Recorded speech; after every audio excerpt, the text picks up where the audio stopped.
It's Monday, November 19th, and I'm your host, Paula Hersey. On today's show, we tackle a sensitive subject with the Cape Cod Hoarding Task Force and start to get into the holiday spirit with a look back at the Senior Center Turkey Trot. Let's start with some news you can use.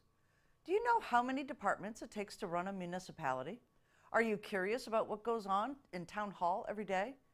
Make an 11-week commitment and sign up for the Inside Barnstable Town Government, a Citizens Leadership Academy, and those burning questions and more will be answered. The classes are Tuesday evenings, 6:30 to 9 p.m., and start January 29th. You'll meet in various venues across the town of Barnstable, meet the people who keep your town running smooth every day. The Academy also provides the ability to give feedback and perhaps even help you make the decision to get involved on a committee or board. Don't delay, get your application from the website, www.townofbarnstable.us. Is hoarding, or is it just a collection? Is the clutter in a loved one's home becoming dangerous? Erica Wood, chair of the Cape Cod Hoarding Task Force, helps us understand this mental health challenge and offers some thoughtful resources on how to approach the subject. When does clutter become hoarding, or is hoarding clutter? Here to tackle that topic with me is Erica Wood from the Barnstable County Health and Environment Department and chair of the Cape Cod Hoarding Task Force. That was a mouthful. I got it all out without stumbling. Good job. Erica, welcome to the show. Thank you very much for having me. So let's talk a little bit about who you are and what you do. Okay. I work for the Barnstable County Department of Health, and as part of that, I am chair of the Cape Cod Hoarding Task Force. The task force has been in existence since 2010, and we provide education, collaboration, and support for individuals struggling with hoarding and cluttering, as well as professionals that might be working with them or coming across individuals in their daily lives. Okay. When was this Cape Cod Hoarding Task Force formed?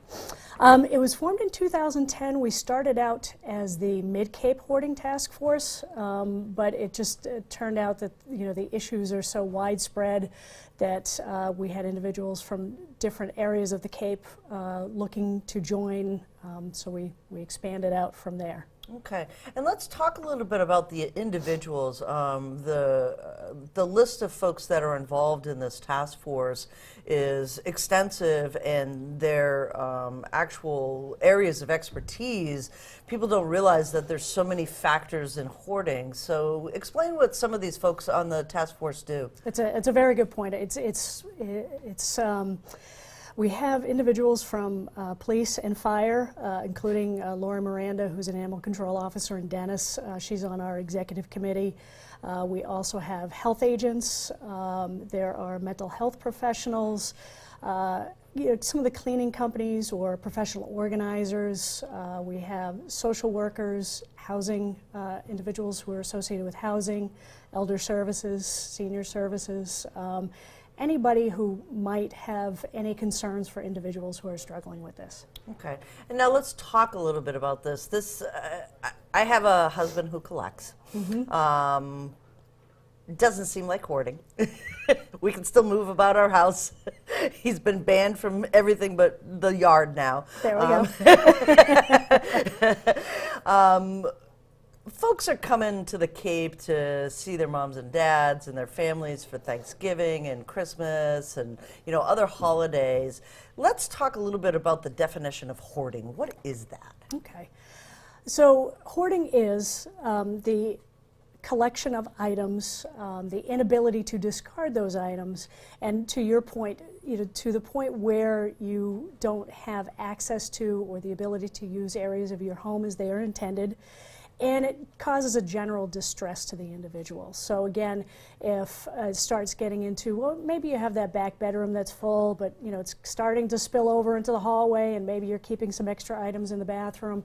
As soon as you start getting that distress and inability to start using the shower or the toilet or items in your kitchen, then that's where it really starts to become an issue. So let's talk a little bit about the items. It's not knick-a-brack and bric-a-brac kind of stuff. This may be newspapers or books or any type of, is it a collective item or is it every item? It really depends on the individual. There are many individuals who, collect just beautiful items, as you mentioned, newspapers, etc. We have a lot of very, very intelligent and creative people who are struggling with this, and it's part of their identity. It's not as simple as where we might go in and say, well, that's just a bunch of paper, throw it away. These are their journals or their books from when they were an attorney or a professor, and it's part of their identity. So discarding one of those items is like discarding a small piece of themselves. Oh, that's a great way to explain it. And where does the animal piece of this come into? I have 3 dogs. I'd like 20. I'm not sure if I would be an animal hoarder for that, but where does that come in? How is that identified? Again, it's where the number of animals gets to a point where they cannot be cared for properly. The individuals, a lot of times the individuals who start collecting these animals are really doing it because they think that this cat that's on the side of the road is not being taken care of or whatever, and they know that they can take better care of the individual of that animal, but eventually it gets to a point where it's just too much for them. Right. So you might be home for the holidays. What happens when you walk into, say, your parents' house that you haven't been into for a while? Maybe they've lost their partner, and all of a sudden you start to recognize. How do you recognize some of these signs? Okay. Again, it's a larger than, I hate to say normal, but Right. Amount of items. But to the point where it starts becoming distressful, and maybe it's mostly in their bedroom, but they only have access to part of the bed, or maybe it's cluttering an area around the sink, just to a point where they struggle to discard these items. One thing that we want to make sure that people understand is that this is a mental illness. There's a stigma associated with it because it is a mental illness, but it doesn't mean that the individual's lazy or a slob. It's a part of the individual that just needs these items. So the first thing that we want to make sure that people do is not say, oh my God, what are you doing? Let's just throw everything away. That's not what we want to do. Again, recognize that it's a mental illness, and it's a lot of it's an inability to make those decisions to discard, again, that one item at a time. Right. Now, we've seen some issues, and I do remember cases passed here on the Cape. Cars can be affected as well. People kind of put stuff in their cars. Absolutely. Right. Absolutely. And that is, again, another sign, because, if they feel the need to keep those items in the cars, there's a reason for it. And, again, we all have those things rolling around on the floor of the car or on the dashboard, Right. But when it gets to a point where you're really struggling to fit that second person in the vehicle, then it's something to look at that in addition to where they're living, and kind of put those pieces together. Right. So where does the task force come into this? So I might notice something, I'm not sure what it is. How do I kind of get in touch with folks like yourself or resources here in the community? Okay. So we have a website. It's hoardingcapecod.org. If you do a quick search, Hoarding Cape Cod, it'll generally bring us up anyway. My phone number's on there on the front page. It's 508-375-6620. Again, I am based at Barnstable County, the Department of Health and Environment. There are resources on there, and we do not provide direct services. That is one thing that we would really like to get going on the Cape. Again, it's not clean out companies. Cleaning out is the last thing we want to do. What we want to do is connect with the individual and help that individual to kind of figure out why they're keeping these items, and to kind of change the belief system around those items. So we're looking for individuals who can sit one-on-one and just kind of coach. I think unfortunately a lot of people have that vision of those hoarding shows in their minds, Right. and they immediately go to that's what hoarding is. Oftentimes you can you can kind of catch it at a lower level and an earlier level, and it's much easier to address at that point in time. All right. So what kind of skill level do folks need? They need some social work background to talk to folks, and they would obviously contact the Hoarding Task Force to volunteer for those types of Yes. You know, at this point in time, we don't have the ability to cover any individual volunteers. It would have to be as part of what they do anyway. Okay. So mental health professionals, social workers, but if there are any volunteer agencies out there, or churches or anything like that where people are willing to sit down and really it's making the connection. It's just, there's a very successful program in Boston that actually the individual who started it started as an inspector. And he was that person that went in to some of these Section 8 housing or rentals vouchers and would say, clean it up, clean it up. And he realized that that wasn't working. So he started sitting down with these individuals and kind of figuring out what made them tick. And years and years later and a few grants later, they've reduced hoarding-related evictions by 98% by that simple connection. Right. So does your organization do any types of events where people can come together and kind of learn together? Absolutely. We try to do them fairly regularly, but we do have one coming up February 23rd. Okay. It's at the Cape Cod Museum of Art in Dennis. It is a Saturday afternoon. It's going to be at 1 o'clock. We're going to have a panel discussions. We have our mental health consultant, Denise Eakin-Stack, is going to be on there. Lori Miranda, the animal control officer, you were asking about animal hoarding, so she'll be able to answer animal hoarding questions. We will have Carol Bishop, who is a facilitator for our Buried in Treasures group, which I definitely want to touch on after. And then we are hoping to have a couple of graduates from the Buried in Treasures group, individuals who are struggling with hoarding, so people can talk to them and find out about their struggles and how they've started to turn things around. Right. Buried in Treasure, the title of that group just strikes me. It's a great group. So tell me a little bit about that.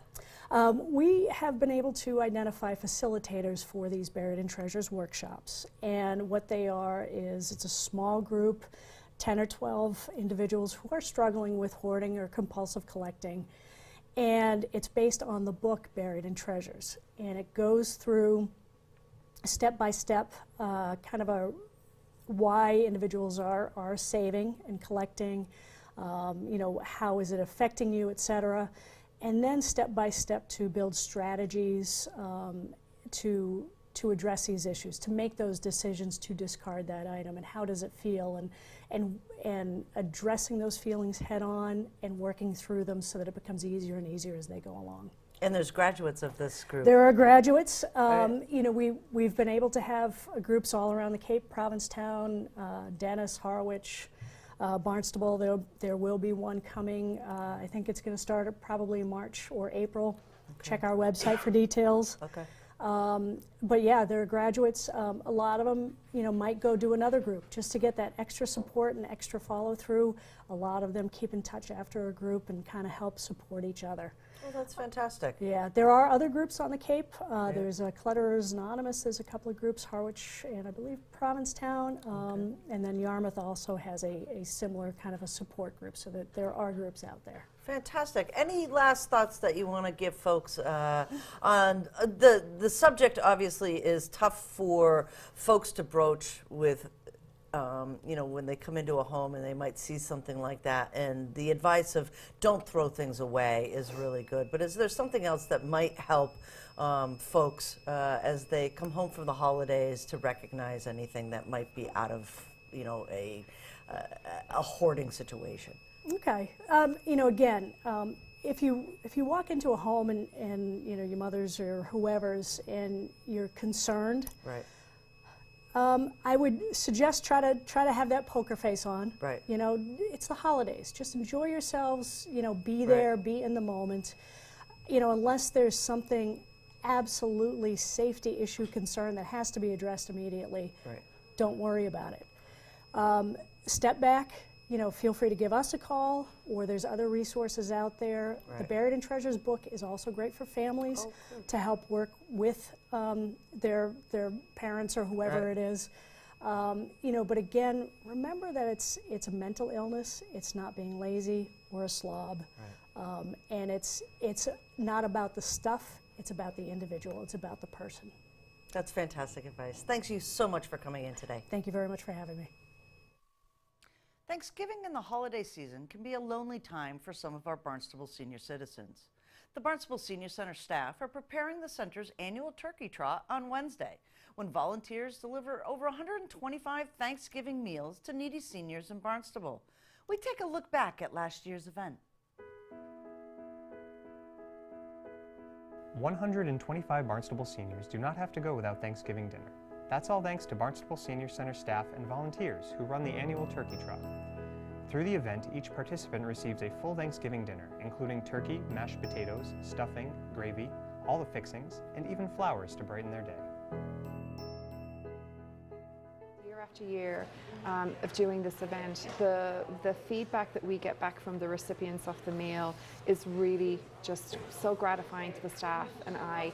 We get so many thank you cards back from the seniors that received the meal, and for them to express to us that they felt like they weren't forgotten over the holidays, because these seniors are people that live alone for the most part and don't have any family close by to celebrate the holidays with. So I think the most meaningful part of the gesture is not just it's not the meal itself, it's the sentiment that goes along with it, that they were thought about over the holidays when we all tend to be so busy with our own families and preparing for Thanksgiving. And just the fact that they get that knock on the door and this delivery, you know, by a volunteer of such a delicious home-cooked meal, but all of the other things that accompany the meal. And I just think that it's the visit and the fact that somebody was thinking about them is what means the most out of everything, as well as the food. I mean, it is a delicious meal that's made with a lot of love and kindness and caring by our staff and volunteers, and it's really so meaningful to us that we're able to cheer up, you know, so many of our seniors and make their Thanksgiving holiday. So we could not do this on our own. I mean, clearly the will is there for us because we know these seniors and we know that they're alone for the holidays, and the whole program started because of our outreach coordinators, Claudia Borden and Judy Red, identifying that there were a lot of seniors that weren't fortunate enough to have somebody to spend the holidays with. But it's a labor of love, and a lot more work goes into it than people realize.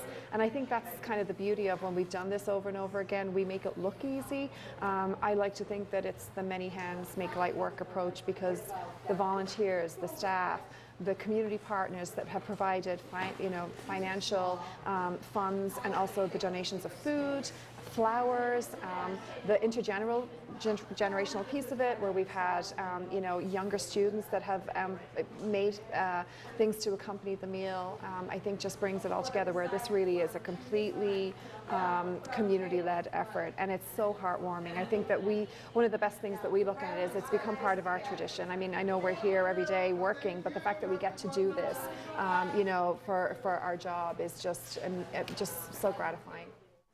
We've been doing it now for 14 years. It's funny, Judy Red, who also helps with the initial development of this, we used to share an office upstairs here in the Senior Center before the whole downstairs was even built. We shared an office, and we were saying, well, we should do something for the holidays, and we sort of decided, let's not touch Christmas, let's do something for Thanksgiving. So we started it 14 years ago, and through a lot of help from a lot of people. And we started with, I think we did 75 people, and then it was so popular we sort of bumped it to 100, and then finally Judy said, no more. I said, well, just a few more. We ended up at 125, but we've had to keep it at 125 people just because it's exhausting, you know, but it's fun. We start the very first process in July.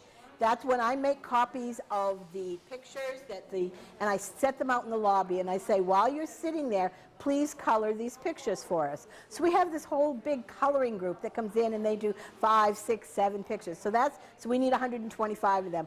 By the end of October, they're pretty sick of coloring turkeys and things like that, but that's okay. They do it for me, and that's awesome. And then we start calling people. We start with the people who got the program last year to see how they're doing, if they're still going to be alone, would they like the meal. I've yet to see anybody say no. And then then I know how many blanks we have, how many spaces we can fill. And then we start talking to people, you know, what are you doing for Thanksgiving? I see a lot of people that are isolated through our other program, the Brown Bag. So a lot of those people are, when they come in to pick up their October bag, I'll say, what you doing for Thanksgiving? I try and do it just as a general conversation. But if they say to me, oh, I'm not doing anything, I'm going to be all alone, a light goes off in my head and I'll say, okay, we're going to bring you food. Let us at least provide something that's going to make your holiday a little special. We have children's pictures. You can see there's little turkeys that they made for us. We have flowers. I had a whole, I think it was 10, 15 women and men, actually a couple men there too. We were making flower arrangements. So everybody's going to get a beautiful flower arrangement, a lovely drawing, a little bit of candy, a little bit of homemade pumpkin bread, and a huge, gorgeous meal and a loaf of bread. They probably, on every stage, I'm going to say at least 50. We have 25 people that are just delivering these foods to these people's homes. You know, they're driving all over the town of Barnstable. I have 25 people for that. As you can see, we've got about 10, 12 people here. Then there's all the colorers, and then there's, you know, all the other things that people do on the side. The flower people, I had another 20, so maybe 50 is low. Maybe it was a little more than that. What you'll notice on our list of people who donate is almost all of them are Barnstable companies. I mean, we also have our Friends Board, Barnstable Friends. We also have the Lombard Fund. That's a Barnstable program. The Needy Fund, their office is in Cape Hyannis, but they really do the whole Cape. But the Needy Fund, they give us financial support. And then the businesses that are here, they give us the product. You know, it's great. Cumberland Farms has given us a loaf of bread for 14 years. They've been one of our very original only because I used to work for Cumberland Farms years ago. I knew somebody, and I said, would you consider doing this? I think they started off giving us dinner rolls, and then when they stopped making dinner rolls, they said, would you take a loaf of bread? I said, absolutely. Turkey sandwiches the next day, you know, there's nothing better. Coca-Cola donates apple juice, which is, it's great. You know, it's just a little bit sweet. It's as close as we could get to cider without having to worry about people who had cider issues. Most of my people who deliver are repeaters. This is like the best job in the world. You know, you get to bring this really fun bag of really good food to people who expect nothing, you know? So they love it. It's a really wonderful, if you're going to volunteer for anything, that's the best thing to volunteer for. And then I get letters from the seniors, and of course we give them all this wonderful food, and I always get letters about, love the food, great food, but the children's drawings, I still have them up on my wall. The Barnstable Senior Center would like to thank this year's generous sponsors for their support of the Turkey Trot. The Friends of the Barnstable Council on Aging, Cumberland Farms, Cape Cod Times Needy Fund, Centerville Pie Company, Guaranteed Fresh Produce, Hyannis Food Service, Coca-Cola of Cape Cod, the Girl Scouts, Barnstable County 4-H Club, and the Academy of Early Learning. Here's a look at our community calendar. Put the turkey in the oven, get your Barnstable Red Raider gear on, and head on down to West Main Street to cheer the home team to victory. This year's game is Thanksgiving morning with a 10 a.m. kickoff. Barnstable is coming off a winning season in the Old Colony League, and the game against rival Falmouth is sure to be exciting. Go Red Raiders! Here's a look at the upcoming meetings for boards, commissions, and committees.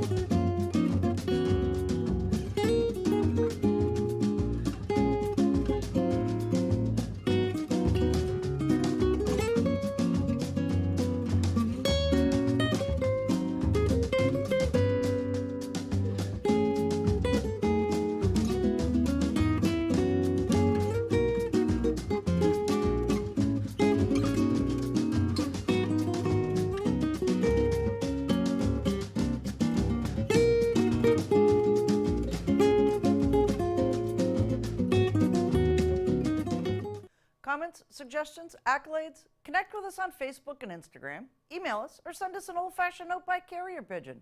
Channel 18 works. For you, I'm Paula Hersey, and thank you for watching Barnstable Today.